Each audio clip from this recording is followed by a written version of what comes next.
You're listening to an Airwave Media podcast. Want to learn how you can make smarter decisions with your money? Well, I've got the podcast for you. I'm Sean Piles, and I host NerdWallet's Smart Money Podcast. Our show features our team of nerds, personal finance experts in credit cards, banking, investing, and more. And they'll help you make the most of your money while cutting through the clutter and misinformation in today's world of personal finance. You'll get clarity on strategies to help you build your wealth, invest wisely, shop for financial products, and plan for major life events. Listen to NerdWallet's Smart Money Podcast wherever you get your podcasts.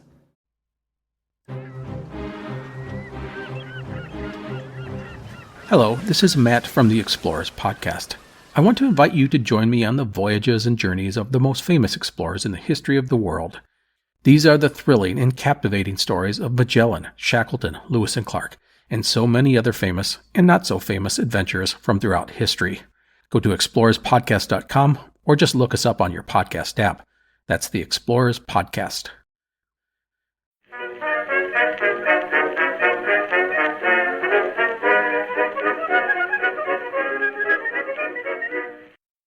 Hello everyone and welcome to History of the Second World War, episode 177, The Fall of France, Playing the Long Game. This week, a big thank you goes out to Peter, Jonas, and John for choosing to support the podcast by becoming members. You can find out more over at historyofthesecondworldwar.com/members. On May 25, 1940, British Foreign Secretary Lord Halifax would write, quote, "The one firm rock on which everybody had been willing to build for the last 2 years was the French army, and the Germans walked through it like they did through the Poles." End quote. I'm starting with that quote for what will be the longest series of the podcast so far, because it touches on something that's very challenging to remember when looking at the German invasion of France in 1940. Nobody expected what would happen during the invasion.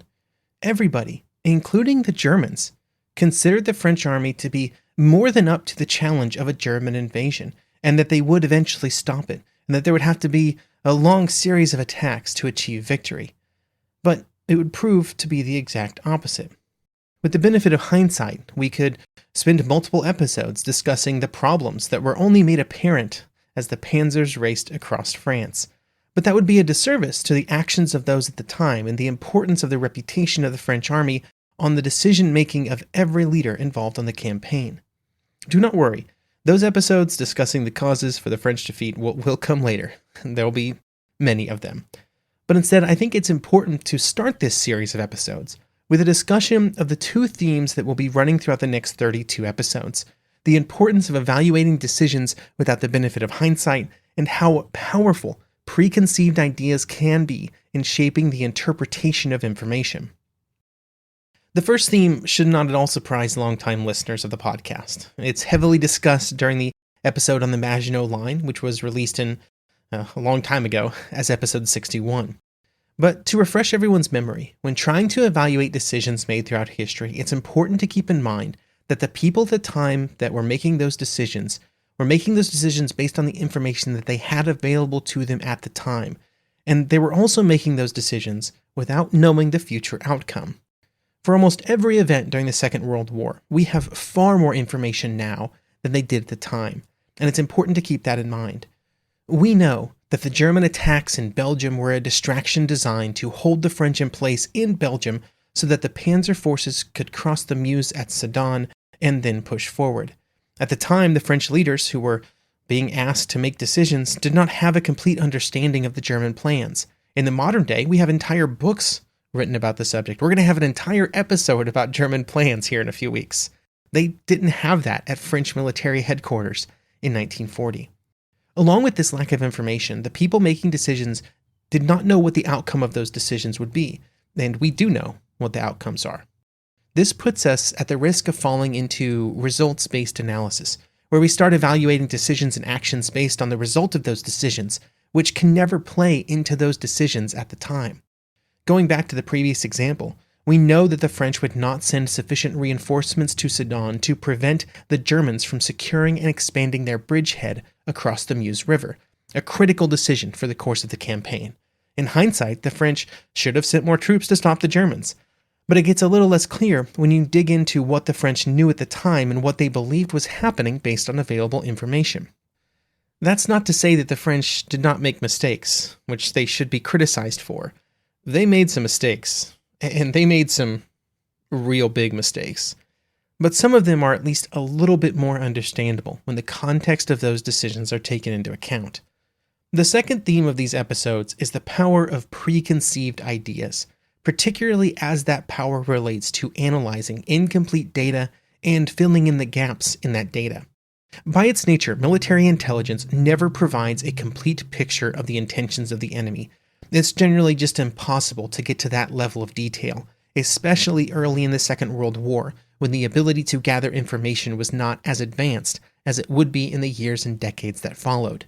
This put many military decision makers in a position where they had to take incomplete information, sometimes contradictory information, and make assumptions about what that information actually meant. How they filled in the gaps would be incredibly important, and there would be many instances during the French campaign when it would lead to disaster or near disaster. There are too many examples of this happening throughout the entirety of the Second World War for all armies and almost all leaders. But to continue on the example we've been discussing here in the introduction, when the news of the German actions in the Ardennes on their way to Sedan arrived in French headquarters, they did not immediately believe that the Germans were making a major attack through the Ardennes forest, and instead they believed that it was just a distraction, a diversion, away from the real German point of effort in Belgium. Part of this was due to the actions of the German army and the Luftwaffe, both of which made a real show of their attacks in the north. But more importantly, the French had spent the better part of 20 years believing that the Germans were going to launch an attack through Belgium if they were going to attack. And here they were attacking in Belgium. Perfect, going to plan. It's not an exaggeration to say that the entire French defensive plan, the placement of every single division, the construction of every fortification, was built around the idea that when the German attacks came, they would come through Belgium. This completely shifted the way that the information was interpreted by French leaders, and instead of reevaluating the base assumptions of their plans, they instead took the information that they received and found a way to fit it into their preconceived ideas. This will also be a theme throughout this entire podcast. We'll be talking about this a lot over the years, because it would happen time and time again. And so as this series of episodes sort of plays out in the coming weeks, keep those two themes in mind: the importance of resisting the urge towards results-based analysis and the power of preconceived ideas. I will be referring back to them many times in the weeks and months to come, and really throughout the entire podcast in the years to come. While we can control how we view and evaluate the events of the invasion of France, there are facts of the events that occurred. On May 10th, the Germans would begin their attack, primarily focused in the early hours on the Netherlands and Belgium. Then, over the course of the next 3 days, they would make their way through Luxembourg and the Ardennes. By May 13th, they would have crossed the River Meuse at multiple locations, which would unleash their concentrated armored forces that moved through the Ardennes for a race to the coast. They would reach the coast on May 20th, just a week later, trapping the strongest formations of the French army and the entire British Expeditionary Force in Belgium. The French and British pocket would be slowly reduced over the following days as they retreated towards the port of Dunkirk, from which thousands would be evacuated, most without their equipment. This evacuation would end Phase 1 of the campaign, with the entirety of northeastern France, Belgium, and the Netherlands in German hands. Phase 2 of the campaign would begin on June 5th, when the Germans began their second attack, codenamed Plan Red. By the 25th of June, the armistice between France and Germany was signed. The roughly 6 weeks of the French campaign would be a story of constant disasters for the French and British armies, as they tried to find a way to stop the German attacks. And the scale of the disaster would lead to many different searches for cause among successive groups of French leaders. This would begin almost immediately after the campaign, then continue through the war years with events like the Riom trials, and then into the post-war years. The list of possible causes for the French defeat that has developed over the last 80 years is too long to list in one episode, and the only thing that rivals its length is its breadth of different ideas. From the pacifism of French civilians, to the negligence of military leaders to plan adequately, to the French 40-hour work week, to the lack of unity among the politicians of France, to politicians and military leaders just making mistakes, it's all over the place. All of these possibilities and theories have evidence for and against them, but I prefer kind of a broader statement for why France was defeated in 1940.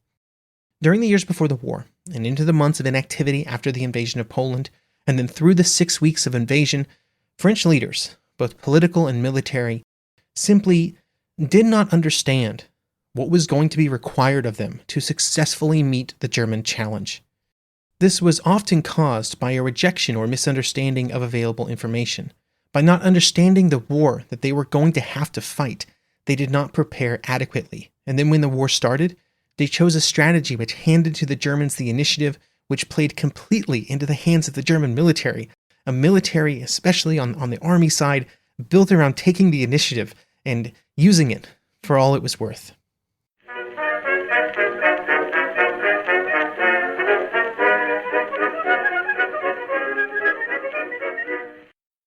Today's podcast is proudly sponsored by Fold 3, the web's premier collection of military records that helps bring the events of World War II history to life. Immerse yourself in over 670 million records as you explore photographs, individual service records, formerly classified military documents, and more. Learn how the greatest generation's triumphs and sacrifices impacted history as you take a front row seat to epic tales of courage, sacrifice, resilience, and valor. Have a veteran in your family? On Fold 3, you can combine records found on the site with what you have in your own albums and shoeboxes to create an online memorial for someone who served. Discover your military ancestors today at fold3.com.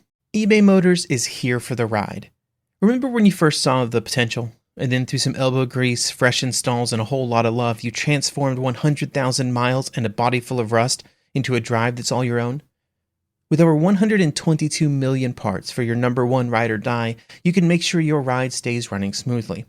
Brake kits, LED headlights, exhaust kits, turbochargers, bumpers, whatever your baby needs, eBay Motors has it. And with eBay Guaranteed Fit, it's guaranteed to fit your ride the first time, every time, or your money back. Plus, at these prices, you're burning rubber, not cash. Keep your ride or die alive at ebaymotors.com. Eligible items only, exclusions apply.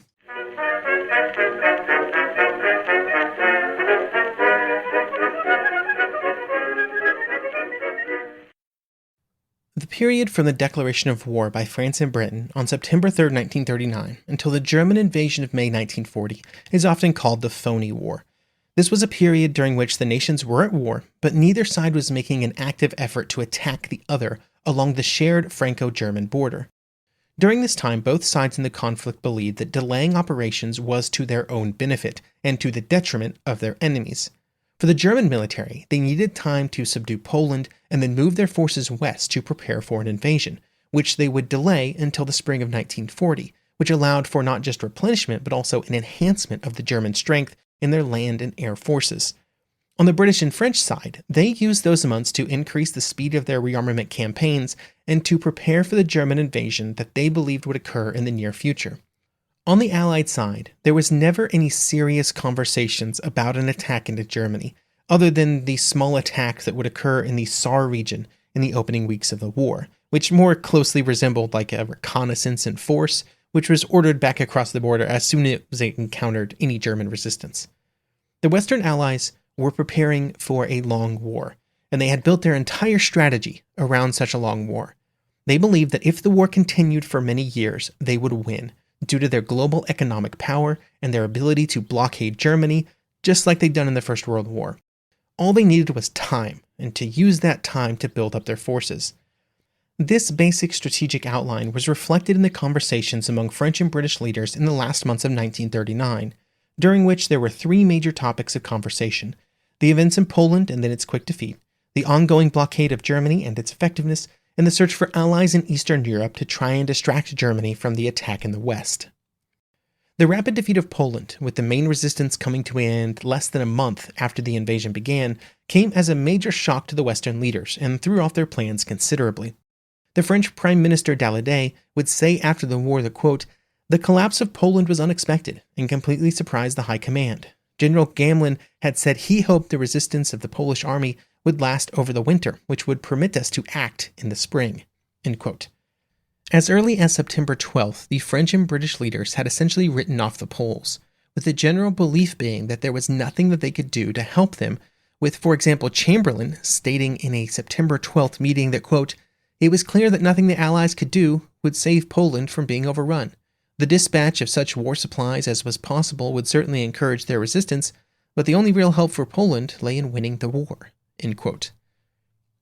The collapse of Polish resistance, particularly after the Soviet invasion on September 17th, forced a reconsideration of many plans that had been built.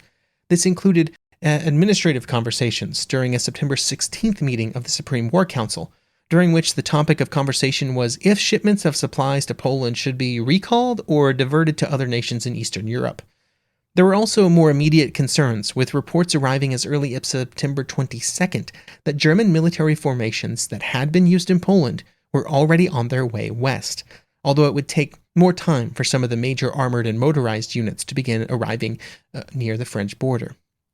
By the end of September, Gehman believed that the Germans might attack as early as October 16th, and that they could start their offensive at any time between that date and the middle of November, when it was likely that they would postpone until spring. All of this worked against the long-term strategy that the two nations were hoping to pursue. Things were just happening too fast. One of the primary reasons that the British and French would put their faith in a long war strategy was due to their belief that a blockade of Germany would be as effective at impacting the German economy as it had been during the First World War. This view was heavily impacted by the clear evidence after the end of the First World War that the Allied blockade during that conflict had been very effective at impacting Germany and Austria-Hungary. Unfortunately for the Allied leaders, while economic warfare was an important part of their pre-war planning, almost immediately after the war started, there would begin to be doubts that it would be effective in the current conflict. The key problem, as pointed out by the British Ministry of Economic Warfare in a report as early as September 1939, would be that the general alliance situation was so drastically different in 1939 than it had been in the earlier war. Importantly, the Soviet Union and Italy were on better relations with Germany, and that made it much easier for Germany to import goods in ways that the British and French simply could not stop. Germany was simply less dependent on imports from across the Atlantic than it had been in 1914, and that was the area where an Allied blockade was most effective. That report by the Ministry of Economic Warfare would just be the first of many in the months that followed, with reports transitioning from trying to make it clear that there would be new challenges for the blockade to reports clearly stating that the blockade was not having the effects that were hoped. One of the challenges that was faced by British and French leaders around this topic was the general belief before the war that the German economy was close to collapse even before the invasion of Poland began. This caused them to think that even a small impact from a blockade would push the strained German economy over some kind of edge, but that was completely incorrect. It was true, as we discussed a few episodes ago in the summary episode, that the German rearmament efforts were hindered greatly by a shortage of raw materials, but that was just as much due to ineffective planning and cooperation than anything else. This is also one of the many examples of a nation underestimating the economic resiliency of an enemy and their ability to sort of impact their enemy's economy. The Germans would make this same mistake when it came to the British during the Battle of Britain and the U-boat campaigns in the Atlantic. In fact, there were a lot of instances during the Second World War where the ability of militaries to impact the economies of their enemies would be greatly overestimated. Just kind of look at the whole strategic bombing campaign by anybody. Another key feature of Allied strategy in the early months of the war was a search for something to distract Germany with. We've already discussed one of the outcomes of these discussions with regard to possible British and French action in Norway, but there were also many other nations or many other instances of attempts to try and find somewhere other than northern France where the Germans might be induced to fight. There were efforts to rebuild Allied support in Eastern Europe after the defeat of Poland to provide the threat of a two-front war on Germany. This is a large enough topic that episode 3 of this series will focus a lot on the British and French efforts to create an alternative front for the fighting to occur. But the importance for the long war idea was that it was felt to be essential that fighting occur somewhere else to avoid the possibility of fighting in France disrupting the continued rearmament efforts of both nations. The entire basis for the long war plan was that eventually, through their combined economic power, which had to be protected, Britain and France would be able to outbuild Germany. And then when they had the equipment and firepower lead over the German military, they could begin their military campaign to actually defeat Germany. But this was only possible if French industry was protected and insulated from the effects of war so that it could work as efficiently as possible.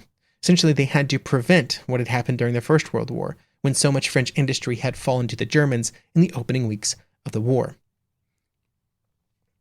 But when evaluating all of the actions taken by British and French leaders around their long war plan, there is a problem. Because it would fail horribly, and yet was successful in the end. In terms of France, the attempts at staging a long war would be an important reason for its defeat, because it would allow the Germans to carefully choose their moment to attack and would forfeit the one time that a French attack may have been effective while the German forces were distracted in Poland. The weaknesses of the German defenses facing France in September 1939 would be emphasized in many German writings during and after the war. And any French and British attack had a pretty good chance of success. General Halder would say at Nuremberg that, quote, "The success against Poland was only possible by our almost complete bearing our western border. If the French had used the opportunity presented by the engagement of nearly all of our forces in Poland, they would have been able to cross the Rhine without our being able to prevent it, and would have threatened the Ruhr, which was decisive for the German conduct of the war." End quote. But once the decision was made not to attack at the height of Polish resistance, the entire concept of the Long War began to run into problematic evidence and an erosion of support even before it was proven to be incorrect with the German invasion. On the British side, much of the erosion of confidence in the Long War would be driven by the reports of the Ministry of Economic Warfare. One message sent to the British ambassador in France, sent on March 25, 1940, would state, quote, "To believe that time is at present working for us is today an error. We can only reclaim the direction of the war if we forestall the initiatives of the enemy and impose on him our own. Strike at the weakest points of his equilibrium without allowing him time to recover." End quote. In France, there were similar concerns that time was not on their side, due to reports that even though the French were trying to ramp up their industrial output, they were still being outpaced by the Germans, and instead of slowing down, German production was actually accelerating. By the spring of 1940, one almost gets the sense that several Allied leaders believed that they had made a mistake in not attacking Germany immediately, but they were past the point where they could alter course. They had missed their chance in September 1939 to transition from a long war to a short war, when they did not attack during the campaign in Poland. Even with all of the risks that such an action would have involved, it looked better than the situation maybe in the spring of 1940. But all of these problems were balanced against the fact that, in the end, in 1945, the Allies won a long war, and the strategy pursued by the Western Allies was not that much different than what had been the driving force behind the actions in 1939 and early 1940. There was an emphasis on spreading out German strength around multiple theaters, a massive focus on economic warfare through the use of strategic bombing, and a general effort to outbuild the Germans before unleashing an unstoppable force onto the continent to attack Germany directly. The war, in the end, was long, and in that war, the Allies were victorious. But in 1940, in France, one thing would be made very clear. The war had, not been long enough for the French and British to prepare for the German attack. That will be the topic for next episode, which will focus on the British and French preparations for the expected German attack during the Phoney War period between September 1939 and May 1940.